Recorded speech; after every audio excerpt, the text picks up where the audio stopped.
बिस्मिल्लाहिर्रहमानिर्रहीम। अस्सलाम वालेकुम। मैं अमेरिका से अरशद सीना। अमेरिका में T20 क्रिकेट वर्ल्ड कप हो रहा है। इसके लिए वीज़ा कैसे अप्लाई करें, क्या वीज़ा मिलेगा या नहीं मिलेगा और कितने फ़ीसद चांसेस हैं। तो सबसे पहले बात कर लेते हैं कैसे अप्लाई करना है। वैसे ही जैसे वीज़ा अप्लाई किया जाता है, लेकिन इसके लिए कुछ चीज़ें इजाफ़ी होंगी। जो मैच आपने देखना है उसका टिकट आपके पास होना चाहिए, वो ऑनलाइन आप ले सकते हैं।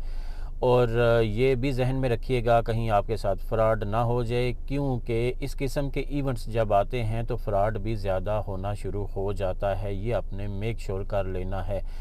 अगर आपने एक मैच देखना है तो एक का ज़्यादा मैच, यानी कि जो जो मैच आपने देखना है उस मैच का टिकट आपके पास होना चाहिए। और अमेरिका में रिहाइश, अगर कोई जानने वाला है, कोई कोई रिश्तेदार है, अगर कोई भी नहीं है तो फिर होटल जहां आपने रहना है, क्योंकि आपने मैच देखना है, फिर रहना तो कहीं है।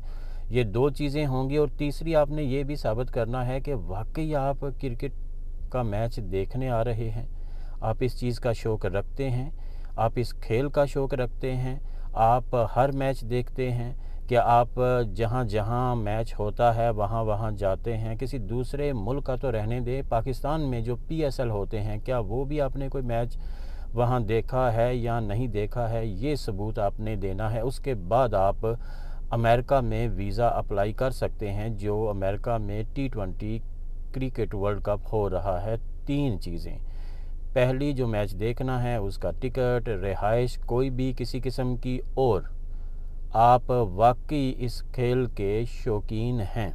दूसरी बात की तरफ आ जाते हैं कि वीज़ा मिलेगा या नहीं मिलेगा। तो इस किस्म के इवेंट्स जब करवाए जाते हैं तो उस मुल्क का जो मेन मकसद होता है वो यही होता है कि विज़िटर्स को अपने मुल्क की तरफ मुतवज्जो करना।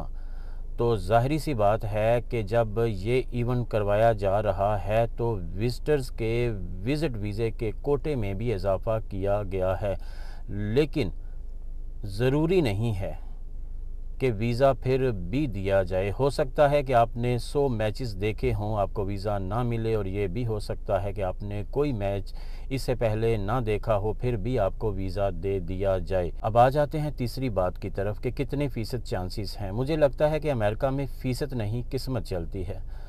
अगर आपके वसाइल इजाज़त देते हैं तो वीज़ा अप्लाई कर लें। अगर किस्मत में हुआ तो लग जाएगा, ना हुआ तो नहीं लगेगा।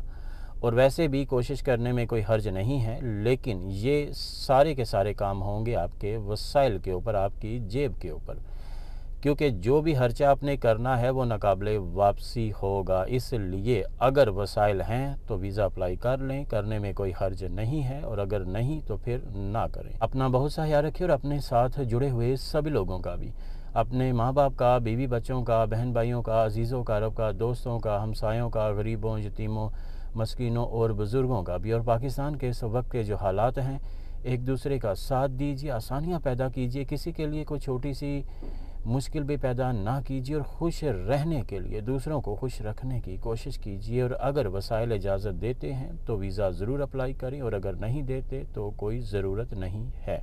जज़ाकल्लाह।